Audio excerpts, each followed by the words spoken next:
ये जो नरेंद्र मोदी अभी भाषण दे रहा है, मैं आपको बता रहा हूं 6 महीने बाद, 7-8 महीने बाद ये घर से नहीं निकल पाएगा। हिंदुस्तान के युवा इसको ऐसा डंडा मारेंगे, इसको समझा देंगे कि हिंदुस्तान के युवा को रोजगार देने के बिना यह देश आगे नहीं बढ़ सकता है। हिंदुस्तान के सब लोगों के बीच में, हिंदू, मुसलमान, सिख, ईसाई के बीच में प्यार है। मगर ये मेरा दोस्त है, ये मुसलमान है, मैं हिंदू हूं, मैं इससे प्यार करता हूं। नरेंद्र मोदी के आने से पहले 2004 से 2014 हिंदू और मुसलमान के बीच में नफरत क्यों नहीं थी? वो अमित शाह के भाषण, उसमें इतना कचरा है, उसको आप सुनो ही मत। परीक्षा की चर्चा, और हमने नरेंद्र मोदी से पूछा, भैया एक बार बताओ अपनी डिग्री दिखा दो, वो नहीं दिखी आज तक। कि अगर हिंदुस्तान में हिंसा है, हिंदुस्तान में नफरत है, हिंदुस्तान बटा हुआ है, तो हिंदुस्तान ना चाइना का ना किसी का मुकाबला कर सकता है। यह है हिंदू मुस्लिम सिख ईसाई एकता का मतलब। कांग्रेस का कार्यकर्ता इसी इलेक्शन में कैंपेनिंग कर रहा था, वहां 2 लड़कों से उसकी बात हुई, एक हिंदू एक मुसलमान, और उसने उनसे पूछा कि एक बात बताओ, ये जो देश में माहौल है, ये दिन भर जो नरेंद्र मोदी कहते रहते हैं, इसके बारे में क्या लगता है? वो कहते हैं देखिए, नरेंद्र मोदी जो कहता है, केजरीवाल जो कहता है, मगर ये मेरा दोस्त है, ये मुसलमान है, मैं हिंदू हूं, मैं इससे प्यार करता हूं। और ये सिर्फ मैंने आपको 2 लड़कों की बात की, मगर आप हिंदुस्तान में चले जाइए, कहीं भी चले जाइए, पूछिए, देखिए गुस्सा हो सकता है, आदमी गुस्सा हो जाता है, दोस्तों के बीच में भी गुस्सा हो जाता है। नफरत और गुस्से में फर्क होता है। नरेंद्र मोदी के आने से पहले 2004 से 2014 हिंदू और मुसलमान के बीच में नफरत क्यों नहीं थी? यह मुझे समझा दीजिए कि हुआ क्या कि ये नरेंद्र मोदी गुजरात से आते हैं और पूरा का पूरा जहर फैला देते हैं। मैं आपको बताता हूं, इसके नीचे एक कारण है। कारण यह है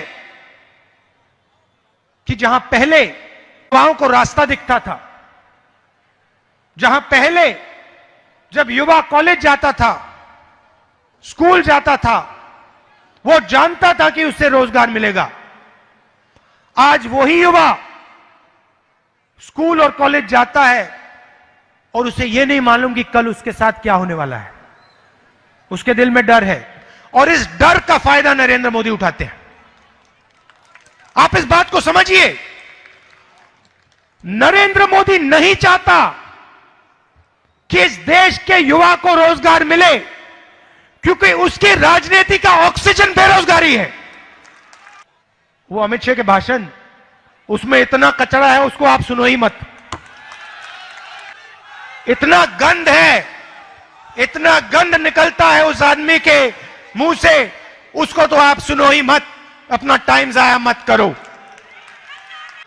परीक्षा की चर्चा, और हमने नरेंद्र मोदी से पूछा, भैया एक बार बताओ अपनी डिग्री दिखा दो, वो नहीं दिखी आज तक। आज तक वो नरेंद्र मोदी जी की डिग्री नहीं दिखी, पता नहीं कहां है वो।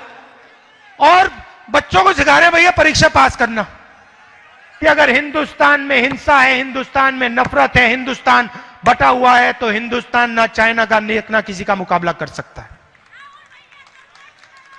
यह है हिंदू मुस्लिम सिख ईसाई एकता का मतलब। पूरी दुनिया समझता है कि हिंदुस्तान अगर खड़ा होगा, अगर हिंदुस्तान अपने युवाओं को रोजगार देगा, तो हिंदू मुस्लिम सिख ईसाई एकता पर ही दे सकता है। मगर यह बात नरेंद्र मोदी के दिमाग में नहीं घुसी, और घुस भी नहीं सकती। वो जाएगा तो अपना पूरा समय नरेंद्र मोदी हिंदू और मुसलमान, सिख और ईसाई को लड़ाने में लगाता है। उसकी पूरी राजनीति सिर्फ यही है। सुबह उठते हैं, कहते हैं भैया आज मैं देश को कैसे बांटूं, असम में जाते हैं, कुछ कहते हैं, वहां पे लड़ाई करा देते हैं। पंजाब में जाते हैं, वहां लड़ाई करा देते हैं। महाराष्ट्र में जाते हैं, वहां लड़ाई करा देते हैं। दिन भर ये करते हैं और फिर कहते हैं मैं हूं देशभक्त, मैं हूं देशभक्त।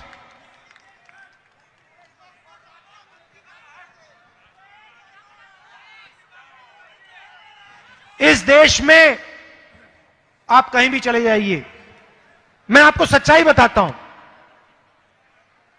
मैं बहुत घूमा हूं, देश में बहुत घूमा हूं। आप इस देश में कहीं भी चले जाइए और किसी से पूछिए, किसी भी हिंदुस्तानी से आप पूछिए, वो आपको बता देगा मेरे खून में हिंदुस्तान है, मेरे दिल में हिंदुस्तान है। और सब धर्म के लोग, सब जात के लोग, सब प्रदेश के लोग, सब भाषा बोलने वाले लोग आपको बता देंगे। ये नरेंद्र मोदी और ये केजरीवाल किसको देशभक्ति सिखा रहे हैं?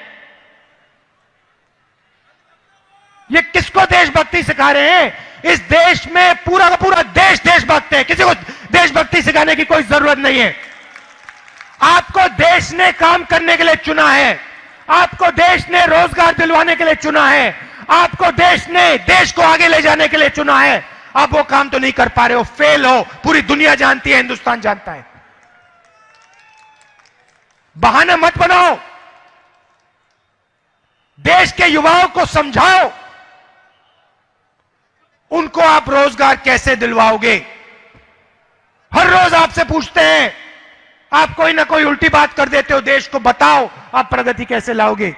और मैं आपको बता रहा हूं, बिना हिंदू मुसलमान सिख ईसाई के एक हुए इस देश में प्रगति कभी नहीं आ सकती, हो ही नहीं सकता। कर लो जितना करना है आपको। तो मैं आपको बताना चाहता हूं, हमारा पुराना रिश्ता है, सालों पुराना रिश्ता है। मैं आपको बताना चाहता हूं, यह रिश्ता जो है राजनीतिक रिश्ता नहीं है। मुझे कोई इंटरेस्ट नहीं राजनीतिक रिश्ते में। यह मेरा आपका रिश्ता प्यार का रिश्ता है। और मैं नरेंद्र मोदी और केजरीवाल नहीं हूं कि थोड़ी सी सत्ता के लिए मेरे मुंह से कुछ भी निकलवा दो। नहीं निकलेगा, मेरे मुंह से सच निकलेगा, सिर्फ सच निकलेगा। और हिंदुस्तान के सामने एक चैलेंज है, मैं बता रहा हूं आपको। देखो, 6-7 साल पहले मैं पंजाब गया, मैंने पंजाब में एक भाषण दिया। मैंने पंजाब में कहा, पंजाब के सामने एक बड़ा चैलेंज है। और मैंने कहा, पंजाब को जो ड्रग्स का, नहीं भैया वो झंडा है उसको ऊपर करो, नीचे मत करो उसे। अगर पंजाब ड्रग्स से नहीं लड़ेगा तो पंजाब नष्ट हो जाएगा। अकाली दल के नेताओं ने कहा, राहुल गांधी को कोई समझ नहीं है। उसके 2-3 साल बाद उन्हीं अकाली नेताओं ने कहा कि पंजाब को ड्रग्स से लड़ना पड़ेगा। मैं आपको आज बता रहा हूं, आप अच्छी तरह सुन लो। अगर हिंदुस्तान और अगर दिल्ली अपने युवाओं को रोजगार नहीं देगा, अगर हिंदुस्तान और दिल्ली दुनिया का मैन्युफैक्चरिंग कैपिटल नहीं बनेगा, तो जो आज आपको हिंदुस्तान में हिंसा और नफरत दिख रही है, उससे 10 गुना ज्यादा नफरत और हिंसा आपको दिखेगी। हिंदुस्तान के सामने सिर्फ एक चैलेंज है, और वो है अपने बच्चों को, अपने युवाओं को रोजगार किस प्रकार से दिलवाना। और मैं आपको बता रहा हूं, यह काम सिर्फ कांग्रेस पार्टी कर सकते हैं, और यह काम सिर्फ कांग्रेस पार्टी करके दिखाएगी। और उस काम को करने के लिए आपको नरेंद्र मोदी और केजरीवाल को परे करना पड़ेगा। और वो काम सिर्फ हिंदू, मुस्लिम, सिख, ईसाई को एक साथ लाकर, प्यार से एक साथ लाकर वो काम होने वाला है। ये हिंदुस्तान की सच्चाई है, इसको आप सुन लीजिए और आप देखना। ये जो नरेंद्र मोदी अभी भाषण दे रहा है, मैं आपको बता रहा हूं, 6 महीने बाद, 7-8 महीने बाद ये घर से नहीं निकल पाएगा। हिंदुस्तान के युवा इसको ऐसा डंडा मारेंगे, इसको समझा देंगे कि हिंदुस्तान के युवा को रोजगार देने के बिना यह देश आगे नहीं बढ़ सकता है। आपने इतने प्यार से मेरा भाषण सुना, इतने प्यार से आपने मेरा भाषण सुना, इसके लिए दिल से बहुत बहुत धन्यवाद। और मैं आपको बताना चाहता हूं, देखिए, जो सरकार युवा रोजगार चाहता है, युवा विकास चाहता है, युवा प्रगति चाहता है, और नरेंद्र मोदी उसी युवा को पीटता है, पुलिस से गोली मरवाता है। जो मैंने कहा आप याद रखो, देखो